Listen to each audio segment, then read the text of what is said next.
Nah, epilepsi adalah salah satu penyakit, gangguan, atau kelainan pada jaringan syaraf otak. Di dalam bahasa Indonesia, epilepsi disebut dengan istilah penyakit ayan. Kata epilepsi berasal dari bahasa Yunani epilambanen yang berarti menguasai, memiliki, atau menimpa. Ciri-ciri yang biasa diketahui jika seseorang mempunyai penyakit epilepsi adalah kejang. Tetapi, perlu dicatat bahwa tidak semua kejang disebut epilepsi dan tidak semua epilepsi kejang. Kejang yang dialami oleh penderita epilepsi terjadi berulang kali. Ada yang beberapa hari sekali, ada yang beberapa bulan sekali, ada yang beberapa tahun sekali. Durasinya bisa terjadi selama beberapa detik, beberapa menit, sampai beberapa jam. Apa yang terjadi adalah adanya aktivitas listrik yang tidak normal pada otak, sehingga si penderita kehilangan kesadaran atau kehilangan kendali atas tubuhnya. Jika kita umpamakan dengan istilah komputer atau ponsel, yang terjadi adalah hang dan restart sendiri. Gangguan listrik yang terjadi bisa terjadi pada keseluruhan atau sebagian dari otak. Jika terjadi pada keseluruhan otak, si penderita akan kehilangan kesadaran dan kejang. Jika terjadi pada sebagian otak, si penderita akan bengong beberapa saat, lalu melanjutkan aktivitas seolah-olah tidak terjadi apa-apa. Si penderita sendiri tidak menyadari apa yang terjadi. Apa yang dirasakan oleh si penderita adalah tiba-tiba dia berada di lantai. Namun ada sebagian penderita yang bisa merasakan bahwa akan terjadi serangan epilepsi. Mereka bisa mengalami fenomena melihat, mendengar, atau mencium sesuatu yang sebenarnya tidak ada. Bisa juga mengalami kedutan pada otot di area tertentu atau melakukan gerakan tertentu. Peringatan sebelum serangan epilepsi ini disebut aura. Epilepsi bisa terjadi kepada siapa saja, lelaki atau perempuan, orang tua atau muda, orang kaya atau miskin, orang pintar atau bodoh. Saat ini terdapat kira-kira 65 juta jiwa atau 1% dari total populasi dunia yang menderita epilepsi. Kira-kira 80% dari penderita epilepsi berada di negara-negara yang kurang sejahtera. Secara teknis, epilepsi tidak mempengaruhi kinerja otak. Artinya, tidak membuat seseorang menjadi bodoh. Hanya saja, si penderita itu tidak menyadari dan tidak mengendalikan apa yang terjadi ketika serangan epilepsi itu datang. Yang membuat penyakit epilepsi berbahaya adalah resiko kecelakaan. Si penderita bisa mengenai benda-benda yang tajam atau berbahaya sehingga melukai tubuhnya sendiri, kepalanya bisa terbentur berulang-ulang di atas lantai yang keras sehingga menyebabkan kerusakan otak, atau langsung meninggal karena jatuh dari tempat yang tinggi. Dia juga bisa menyebabkan kecelakaan yang lebih besar, seperti mengenai api sehingga terjadi kebakaran, atau menabrak orang lain jika serangan itu datang ketika si penderita itu sedang menyetir kendaraan. Jadi, hal pertama yang harus kita lakukan jika kita bertemu dengan seseorang yang mengalami serangan epilepsi adalah menjauhkan barang-barang berbahaya dari sekeliling si penderita. Setelah itu, usahakan si penderita dalam posisi miring, supaya kepalanya tidak terbentur lantai dan tidak ada cairan yang masuk ke paru. Tidak disarankan untuk menggunakan sesuatu supaya digigit oleh si penderita, karena hal itu bisa menyebabkan si penderita muntah dan si penolong sendiri terkena gigitan. Banyak hal yang bisa menjadi penyebab seseorang menderita penyakit epilepsi. Bisa karena faktor genetik atau cacat bawaan sejak lahir, bisa karena gangguan perkembangan seperti demam tinggi atau kekurangan gizi ketika kecil, bisa juga karena keracunan, cedera kepala, tumor otak, atau stroke. Namun biasanya, orang-orang mengaitkan epilepsi dengan kejadian spiritual atau supranatural. Biasanya, bisa dianggap terkena guna-guna atau kerasukan setan. Oleh karena itu, dampak yang lebih terasa dari penyakit epilepsi adalah dampak psikologi, baik bagi si penderita ataupun bagi lingkungan si penderita. Stres yang dialami oleh seseorang yang merasa bahwa dirinya kerasukan setan bisa menyebabkan orang itu mempunyai keinginan untuk bunuh diri.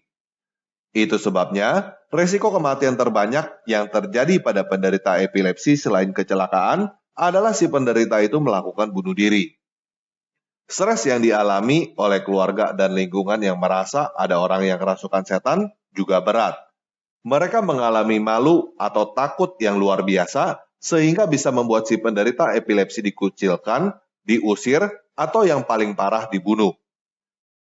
Berada di dalam tekanan masyarakat yang mau mengucilkan, mengusir, dan membunuh itu bisa membuat seseorang berbohong untuk mempertahankan diri.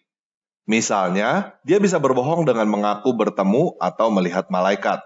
Kemudian, dia mengaku bahwa dirinya tidak kuat melihat kemuliaan malaikat tersebut, sehingga dia jatuh dan kejang. Dia juga bisa berbohong dengan mengaku sebagai nabi yang menerima wahyu dari Tuhan. Lalu, berbicara sembarangan dan mengarang cerita apapun yang terlintas di pikirannya. Di kalangan masyarakat yang masih bodoh, orang seperti ini bisa dianggap nabi sungguhan, terutama di kalangan orang yang mempunyai hubungan emosi dengan penderita seperti istrinya. Si istri lebih memilih penjelasan bahwa suaminya adalah nabi yang bertemu malaikat daripada penjelasan bahwa suaminya adalah penyakitan yang kerasukan setan, karena hal itu lebih menyenangkan bagi dia. Selain itu, jika lingkungannya percaya bahwa suaminya kerasukan setan, suaminya bisa dibunuh. Oleh karena itu, si istri akan berjuang supaya lingkungannya juga percaya bahwa suaminya adalah nabi. Ketika lingkungannya sudah percaya bahwa dia adalah nabi, si penderita epilepsi itu bisa memanfaatkan orang-orang yang tertipu itu untuk menyerang bahkan membunuh orang-orang yang dia anggap sebagai ancaman. Dia bisa menyerang orang-orang yang berkata bahwa dia kerasukan setan atau mempunyai penyakit ayan yang memalukan. Nah, bagaimana dengan perkataan si penderita epilepsi yang dianggap wahyu dari Tuhan? Pada dasarnya, semua orang melihat berdasarkan sistem kepercayaan yang ada di dalam dirinya. Dengan bahasa yang lebih sederhana, orang melihat dan mendengar apa yang dia percaya. Jika seseorang sudah percaya bahwa si penderita epilepsi adalah seorang nabi, maka apapun yang diucapkan oleh si penderita itu bisa dianggap sebagai wahyu dari Tuhan. Bahkan omongan ngelantur yang tidak punya arti, seperti dang ding dung deng dong, bisa dianggap sebagai kebenaran, wahyu dari Tuhan yang mempunyai makna tersembunyi dan belum diketahui. Apapun yang dilakukan oleh si penderita bisa dianggap sebagai teladan. Bahkan, perbuatan bejat seperti melakukan hubungan seks dengan bekas istri anak angkat sendiri pun bisa dianggap sebagai keistimewaan dari Tuhan kepada nabi. Apabila seseorang sudah percaya tahayul, biasanya dia mempertahankan tahayul yang dia percaya itu. Apalagi jika ada ketakutan berupa ancaman, jika tidak percaya tahayul akan terjadi sesuatu yang buruk. Jadi, jika kamu bertemu dengan seorang penderita epilepsi, kamu tidak perlu takut. Jangan dianggap kerasukan setan, dan juga jangan dianggap sebagai nabi. Karena hal itu bisa membawa dampak buruk bagi si penderita dan lingkungannya. Jangan membuat dia merasa malu, terancam, dan juga jangan membuat dia merasa istimewa, supaya dia tidak hidup untuk memerangi orang yang dia rasa memusuhi dia. Perlakukan orang itu biasa aja, seperti kita memperlakukan orang lain, yaitu mengasihi. Dengan demikian, setidaknya kita menolong si penderita epilepsi dan lingkungannya dari sisi psikologi. Nah, di dalam dunia kedokteran, epilepsi termasuk dalam penyakit yang tidak bisa disembuhkan, tetapi bisa dikurangi atau dicegah. Penanganan yang paling umum adalah dengan menggunakan obat antikonvulsan. Jika obat tidak efektif, ada yang menanganinya dengan bedah otak atau lainnya. Menurut saya, lebih baik kita menghindari obat-obatan dan bedah. Oleh karena itu, lebih baik kita melihat faktor lain pemicu serangan epilepsi yang bisa kita cegah. Faktor internal pemicu serangan epilepsi adalah stres, perasaan senang, atau sedih yang berlebihan. Selain itu, perasaan bosan dan kurang tidur juga bisa memicu serangan epilepsi. Penderita epilepsi yang hidupnya bahagia mengalami serangan yang lebih sedikit.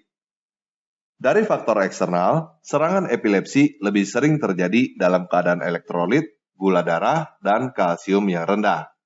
Jadi, seorang penderita epilepsi lebih baik memperbaiki gizi dengan mengkonsumsi makanan yang bisa meningkatkan kadar elektrolit, gula darah, dan kalsium dalam tubuh.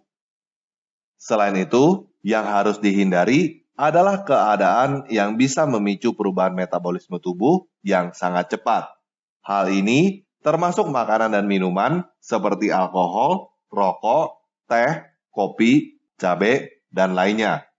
Mandi air dingin ketika kepanasan atau mandi air panas ketika kedinginan dan juga melihat sesuatu yang terang, kontras, dan sangat cepat berubah. Kita juga tahu bahwa menjatuhkan kepala ke lantai bisa menyebabkan geger otak.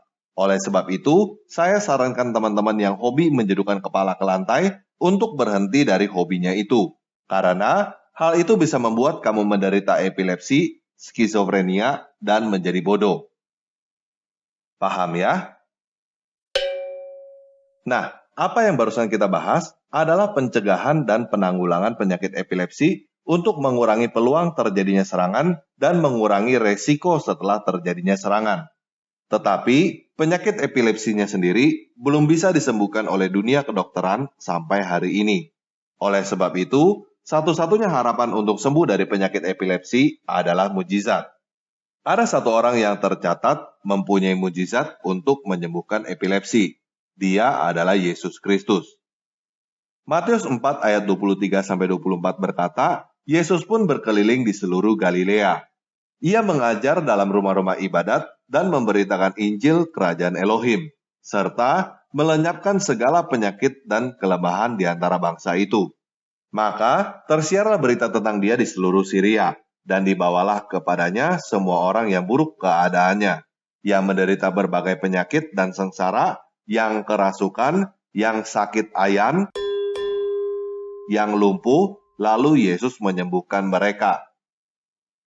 Matius 17 ayat 14-18, Markus 9 ayat 15-29, dan Lukas 9 ayat 38-42 menceritakan tentang Yesus yang menyembuhkan seorang anak yang sakit ayan dan mengajarkan kepada murid-muridnya bagaimana caranya menyembuhkan sakit ayan, yaitu dengan berdoa dan percaya.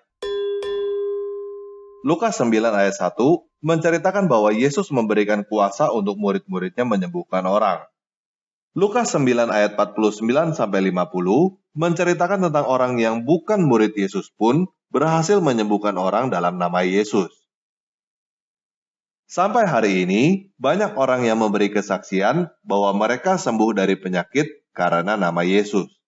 Oleh karena itu, saya menyarankan untuk teman-teman yang sakit epilepsi atau mengenal seseorang yang sakit epilepsi untuk berdoa dalam nama Yesus dan percaya bahwa penyakit epilepsinya sudah sembuh.